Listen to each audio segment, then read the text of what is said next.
Boa noite, tudo bem? No vídeo de hoje nós vamos continuar falando sobre teoria geral do fato jurídico, porém hoje vamos falar sobre a classificação e essa é a aula 4. Vamos lá.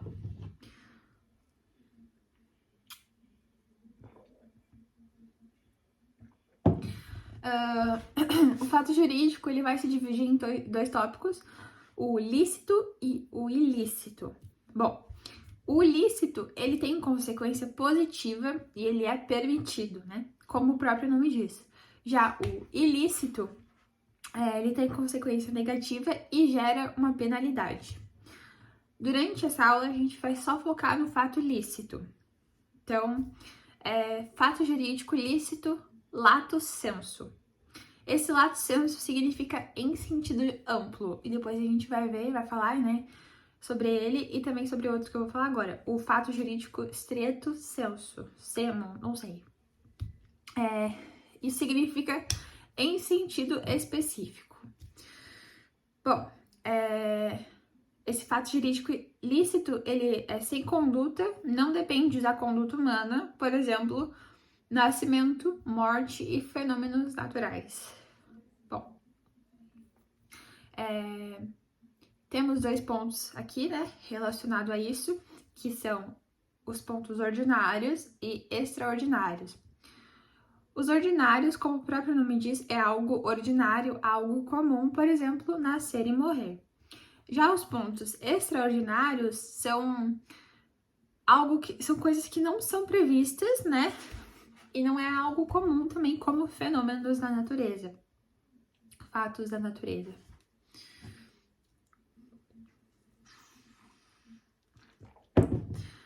Vamos falar agora um pouco sobre ato jurídico.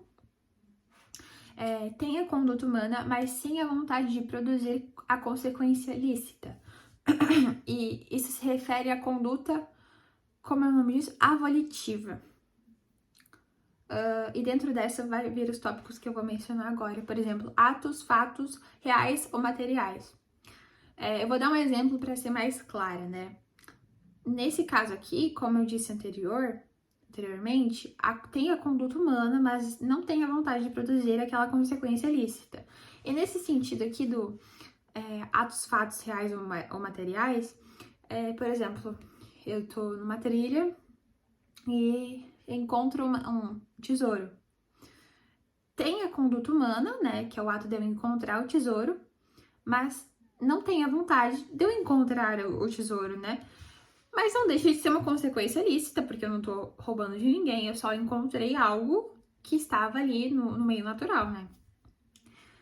Seria isso os atos, fatos reais ou materiais. Bom, segundo tópico é atos, fatos indenizativos, que está lá no artigo 188 do Código Civil, inciso 2. Vamos lá. Bom, a deterioração ou destruição da coisa alheia ou a lesão à pessoa a fim de remover perigo eminente. Traduzindo, o que significa isso?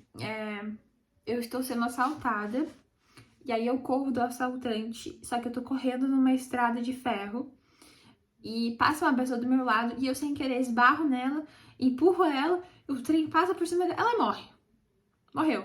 Porque eu tava numa situação de perigo iminente, não tinha o que fazer, a culpa não foi minha, né? Morreu. Enfim, então, eu não vou responder pelo ato da morte da pessoa por causa que eu estava em situação de perigo.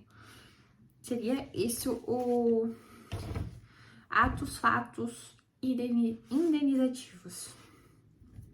Terceiro tópico, atos, fatos caducificantes. Não tem conduta humana que gera consequência negativa. Nesse caso aqui, eu vou ler o que eu botei aqui para ser mais exata. Bom, decadência, né? Parte ordinária de exigir e está relacionado ao tempo. O que significa isso, né? Eu tinha um certo tempo para fazer certa coisa que eu ia ganhar certa coisa, mas aí eu não fiz, então eu caduquei essa atitude aqui, entendeu? Eu caduquei, eu perdi, enfim, devido ao tempo e a validade do negócio, né?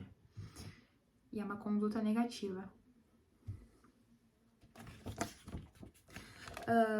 Terminando já no fim, vamos para o tópico C, sobre ato jurídico lato sensu.